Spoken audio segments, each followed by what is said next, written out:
Yo bon du coup on se retrouve pour une nouvelle vidéo, toujours avec mes écouteurs d'Alien, magnifique. J'en profite parce que je me suis fait belle pour faire des photos Instagram. Admirez ma beauté, merci. Bon du coup aujourd'hui on se retrouve pour un nouveau thème, un thème que j'ai jamais abordé sur TikTok, mais c'est un thème qu'on m'a demandé des milliers et des milliers de fois, en sachant que la population, les gens qui me suivent sont plutôt jeunes et n'ont jamais fait leur première fois, voilà, pour quelques questions etc. C'est pour ça qu'ils me suivent particulièrement. Et du coup ils m'ont beaucoup demandé qu'est-ce que c'était les préliminaires et si je pouvais développer le sujet, donc on va le faire ensemble maintenant. Alors, qu'est-ce qu'on peut appeler des préliminaires? Donc les préliminaires, c'est tout ce qui se passe avant la pénétration et donc l'acte sexuel, on va dire, puisqu'on peut considérer les préliminaires comme un rapport sexuel.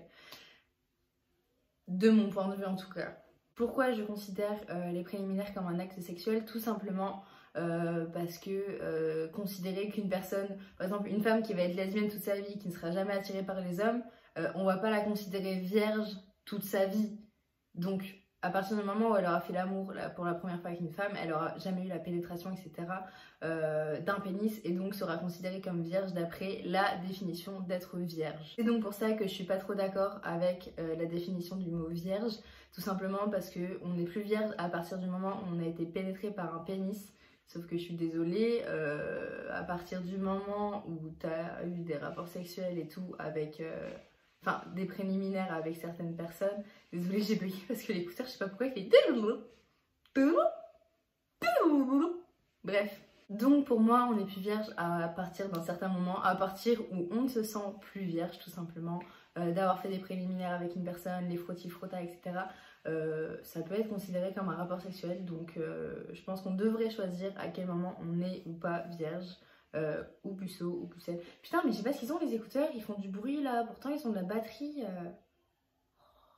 Donc, qu'est-ce que les préliminaires? Donc les préliminaires, c'est tout ce qui se passe avant le rapport sexuel. Dans les préliminaires, on peut compter les bisous, les caresses, donc tout ce qui est caresses du corps, etc. On peut caresser aussi les parties intimes, les câlins. Parce que les câlins, frotti-frotta, etc., on se frotte contre la personne, on s'excite, sans passer à l'acte forcément. Hein. On peut faire semblant de faire l'acte sans le faire. Et je vous assure que c'est très très excitant, avec de nombreux bisous, langoureux ou non. C'est comme vous voulez, d'après ce que vous voulez. Bref, passons aux détails. Donc, puisqu'on peut considérer les bisous comme préliminaires, comment embrasser? Alors là, ça dépend de vos goûts, ça dépend de la personne qui est en face de vous, de ce qu'elle préfère ou non. Donc si vous ne savez pas embrasser, tout simplement, vous vous laissez guider. Je sais pas si j'ai pas du rouge à lèvres sur les dents. Donc moi, ma technique, ça a toujours été de laisser ma bouche entrouverte à partir du moment où le gars ou la meuf venait pour m'embrasser, genre un peu comme ça. Voilà. Comme ça, en fait, on sait se guider par la personne en face de s'il préfère mettre la langue ou non, si elle préfère mettre la langue ou non. La vitesse, etc. Donc c'est souvent comme ça que je fais au premier bisou pour voir ce que la personne va faire. Par exemple, si elle me mange les lèvres avec sa bouche, et ben je ferai de même et je suivrai la personne en fonction de ce qu'elle préfère ou non, parce que bon, c'est pas trop quelque chose que tu demandes à partir du moment où tu sens que la personne va t'embrasser. Tu lui dis pas attends stop, tu préfères qu'on mette la langue ou pas? Genre non, c'est pas comme ça que ça se passe. Enfin, majoritairement, c'est pas comme ça que ça se passe. Après les bisous, il y a les câlins, etc. Donc ça peut se passer dans un lit ou ailleurs, je ne sais pas, mais on va dire que ça se passe dans un lit. Donc les câlins, les frottis-frottas, la jambe qui passe par-dessus celle du garçon ou de la fille, les parties intimes qui du coup se retrouvent collées, collées, collées. Suite à ça, il y a souvent des caresses ou choses comme ça, la main qui passe sous le soutien-gorge si vous en portez, parce que moi perso j'en porte pas, nos bras c'est la base, j'ai pas de sang, donc j'ai rien à soutenir, soutien-gorge, rien à soutenir. Oh, Rio! Oui mon bébé! Encore? Oh. Je sais pas si vous l'avez entendu miauler. Donc à partir du moment où les caresses commencent, on a plutôt envie de se déshabiller. Donc une fois déshabillé, qu'est-ce qu'on peut faire? Donc si vous vous apprêtez à faire l'amour avec une femme, ce qui peut être conseillé, c'est les bisous déjà dans le cou, descendant, etc. Bien sûr avec le consentement de la personne. Si la personne n'est pas consentante, stop. Si elle n'a pas envie, si elle sent pas, etc. Stop. Même si elle a dit oui au départ et qu'elle te redit non après, stop. c'est tout, ça s'arrête là. Tu vas dans les toilettes, tu te masturbes et après ça va mieux, t'inquiète pas. Donc on fait des petits bisous un peu partout, on peut descendre. Faut savoir que les seins c'est une partie sensible, c'est pas forcément une partie qu'on peut appeler érogène ou non, ça dépend de la femme, de sa sensibilité à ce niveau-là. Donc les bisous qui peuvent se faire partout autour des seins, les tétons qui sont quand même une zone assez sensible en temps normal, donc je vous avoue que les léchouilles et les bisous ça peut être super excitant. Ce qu'on peut faire aussi c'est par-dessus la culotte, on peut faire des caresses avec les doigts. Bien sûr, délicatement, le clitoris n'est pas un joystick de manette, j'allais dire de manette de sport, mais qu'est-ce que je raconte de... Donc les caresses tout doucement, on peut aussi faire des bisous dans le bas du ventre, c'est souvent plutôt excitant. Des bisous par-dessus la culotte ou autre chose comme ça. Le problème c'est qu'avec les cunnilingus en fait on peut pas avoir de protection. Il n'y a pas de préservatif ou choses comme ça qui existent pour protéger des IST potentiels. IST, infection sexuellement transmissible pour ceux qui ne savent pas. Il me saoule, mais il me saoule. Donc pour le cunnilingus, tout simplement, la partie à lécher la plus agréable pour la femme, c'est quand même le gland du clitoris, donc ce qu'on appelle le plus communément clitoris. Donc pour le lécher, moi ce que je conseille c'est quand même d'écarter les lèvres autour parce que certaines femmes ont de petites lèvres mais d'autres en ont des plus grandes, ça veut dire qu'on sentira moins la langue sur le clitoris. Après c'est pas désagréable non plus d'avoir la langue sur les lèvres qui l'entourent, c'est plutôt une partie sensible aussi, donc voilà. Et donc il faut lécher le clitoris et il faut savoir que pour un orgasme en moyenne du clitoris avec la langue il faut quand même 9 minutes, donc voilà. Après, si vous voulez accélérer les choses, vous pouvez doigter votre partenaire au niveau du point G. C'est-à-dire que, en fait, le vagin qui est... On va dire que ça c'est le vagin, le clitoris est là, l'anus est là. Mais tu me laisses. Et donc, en fait, le point G est juste là. Et en fait, il est relié au clitoris. Puisque le clitoris, en fait, entoure tout le vagin avec ses deux formes sur les côtés. Donc, juste là, vous avez le point G. Et en léchant... vous pouvez très bien tripoter ce petit point G, ce qui va augmenter les plaisirs et donc faire venir l'orgasme plus rapidement ou au moins le faire chauffer plus rapidement pour qu'il arrive en moins de 9 minutes. Parce que 9 minutes, il faut avoir quand même une bonne langue pour y arriver. Donc je vous souhaite du courage. Donc on peut aussi, si vous préférez, ne pas lécher la personne, ce qui peut être totalement normal, mais il faut savoir que sur le clitoris, si la personne a pris une douche avant, normalement il n'y a pas de mouille ou de cyprine, chose assez désagréable ou qui peut puer ou chose comme ça. Donc sur le clitoris, normalement quand vous le léchez, ça revient à lécher un doigt, il n'y a rien du tout. Après si vous n'êtes pas dérangé par la cyprine, vous pouvez très bien descendre sur le vagin, sur l'anus si la personne est consentante, c'est très agréable. Donc le vagin, voilà. Par contre, le vagin, il y aura de la cyprine. Mais si ça vous embête pas, franchement, allez-y, ça fait que du bien. Mais la partie quand même la plus importante à lécher, c'est quand même le gland du clitoris qui est au-dessus pour pouvoir amener un orgasme par la suite. Donc après, si vous préférez ne pas faire de cunnilingus, vous pouvez toujours doigter votre partenaire. Donc comme je l'ai dit tout à l'heure, au niveau du point G, pour faire chauffer en fait tout le clitoris et pouvoir amener ensuite un orgasme. Dans le vagin, il y a plusieurs zones érogènes autres que le point G. Ça peut se situer dans le fond du vagin en haut, au niveau du col de l'utérus. Sur les côtés, il y en a 2 de chaque côté, à peu près au milieu du vagin. Et aussi un petit point juste là, qui est en fait relié à l'anus. D'ailleurs, qui est une zone très érogène. Par exemple, un petit doigt dans l'anus au moment de l'orgasme, ça augmente les plaisirs, c'est parfait.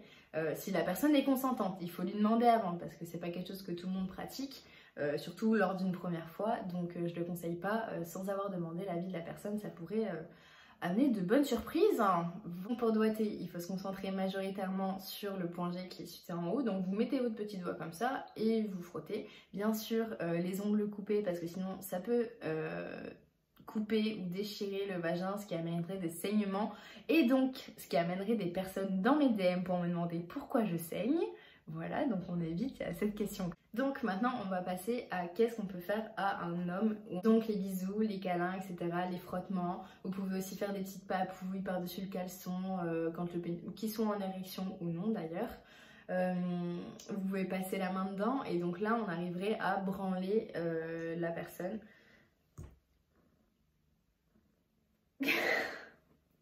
Bébé!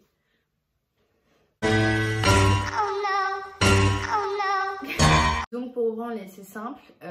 Si le garçon est circoncis, c'est-à-dire qu'en fait vous allez le branler et en fait la peau ne suivra pas le mouvement de votre main. Donc s'il est circoncis, je vous conseille de mettre de la bave ou un lubrifiant pour pouvoir faire glisser votre main et que ce soit plus agréable pour le garçon. S'il n'est pas circoncis, ça veut dire qu'il aura plus de peau et donc la peau en fait suivra le mouvement de votre main et donc ne sera pas irritée ou tendue par le mouvement. Oh! C'est de la bave. Il bave comme un porc quand je le caresse. C'est ce qu'on appelle être bien lubrifié. Donc si votre père... Oh mon dieu, la gaffe! Si votre partenaire n'est pas circoncis, c'est quand même plus simple pour le branler. Ça évite d'avoir la main mouillée. Moi perso, c'est un truc que je déteste. Avoir les mains mouillées, je peux pas. Genre quand je fais la vaisselle, je m'essuie les mains en plein milieu de la vaisselle avec un torchon. Genre... Bref, vous pouvez donc le branler plus facilement car la peau va suivre en fait le mouvement de votre main et donc ne pas être tendue ou irritée ou choses comme ça. D'accord. Donc qu'est-ce qu'on peut faire après ça avec un pénis? Les petites papouilles, si vous avez des ongles ou non d'ailleurs, si elle est sèche, ça glisse tout seul. Ça peut être aussi sur les testicules, mais ça après c'est eux qui préfèrent ou non, donc il faut leur demander. Moi ce que je conseille c'est d'essayer, de le faire une fois, lui dire t'aimes bien comme ça, t'aimes pas, et voir ce qu'il décide, ce qu'il aime ou pas. Et sinon ce qu'on peut faire aussi c'est pour savoir s'il préfère être branlé en serrant plus la main ou en allant plus vite etc. C'est pareil d'essayer de lui dire tu préfères comme ça, tu préfères comme ci, dis-moi ce que t'aimes etc. Ensuite ce qu'on peut faire avec un pénis c'est la fellation. Donc la fellation je conseille de le faire quand même avec un préservatif si vous vous êtes jamais fait dépister et que vous avez déjà eu des rapports avant. Si c'est votre premier rapport à tous les deux, en ayant bien confiance en la personne qui est en face de vous, parce qu'elle peut aussi vous mentir, faut pas l'oublier. Donc si vous avez bien confiance et que c'est votre première fois, vous avez très peu de chances d'avoir des maladies sexuellement transmissibles ou alors elles vous auraient été transmises par vos parents. Mais je pense que dans ce cas-là, ils vous auraient prévenu quand même et eux-mêmes se seraient rendus compte depuis le temps qu'ils avaient une IST et que peut-être ils vous l'avaient transmise. Donc à part ça, la fellation, du coup, ce que je conseille de faire, c'est avec un préservatif. C'est beaucoup moins bon, c'est sûr. Après voilà, si vous êtes sûr et certain de ne pas avoir de maladie sexuellement transmissible, faites-le sans, c'est quand même mieux. Donc comment faire une bonne fellation? Sujet sensible. Donc la base des bases c'est de ne pas mettre les dents. C'est un truc super connu, genre il faut pas mettre les dents. Parce qu'en fait, si vous mettez les dents, bah déjà, ça fait mal quoi. Imaginez qu'on mette les dents sur votre clitoris, aïe en fait. Aïe. Après les accidents arrivent, mais ce que je conseille c'est quand même de mettre vos lèvres en fait sur vos dents, genre comme si vous étiez une petite mamie en fait et vous aviez plus de dents genre. Bon, c'est pas super esthétique c'est sûr, mais il vous voit pas vraiment normalement. Voilà, après si vous avez les cheveux lâchés, il vous verra pas du tout. Donc ça c'est top, super conseil. Donc ne surtout pas mettre les dents, donc vous mettez en fait vos lèvres sur vos dents pour éviter que ça touche. Et surtout, il faut que ce soit très très bien lubrifié, donc le maximum de salive possible. J'ai mon écouteur qui se barre.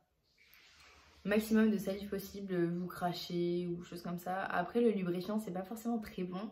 Ça dépend duquel vous prenez. Moi, personnellement, ça m'écœure assez rapidement, donc j'évite. Avec ma salive, normalement, c'est bon. Si vous êtes quelqu'un de bien hydraté, vous avez normalement assez de salive.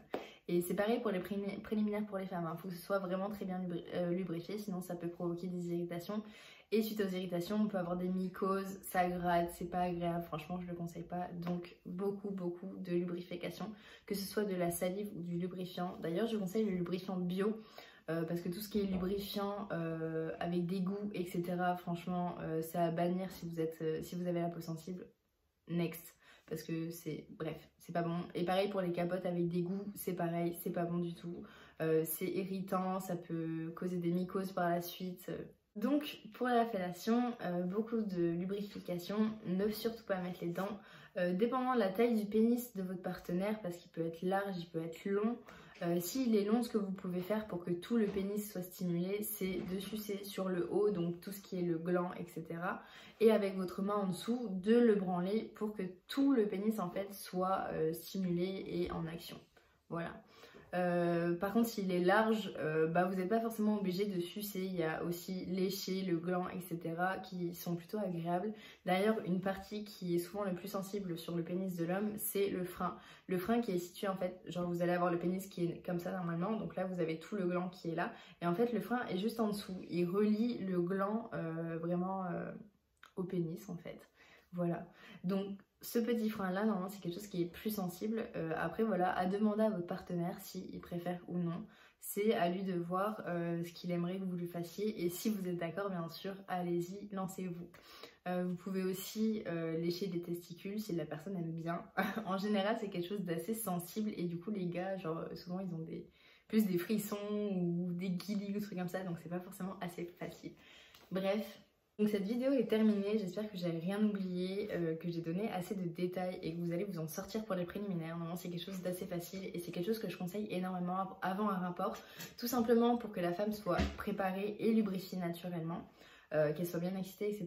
Et c'est aussi une très très bonne façon de pouvoir se rapprocher de son partenaire et de mieux connaître son corps avant de passer à l'acte, de se faire confiance mutuellement, c'est vraiment super important. Donc je le conseille et puis franchement c'est quelque chose d'assez agréable, c'est même souvent préféré par les femmes que l'acte en lui-même. Donc je vous le conseille. Voilà. Gros bisous!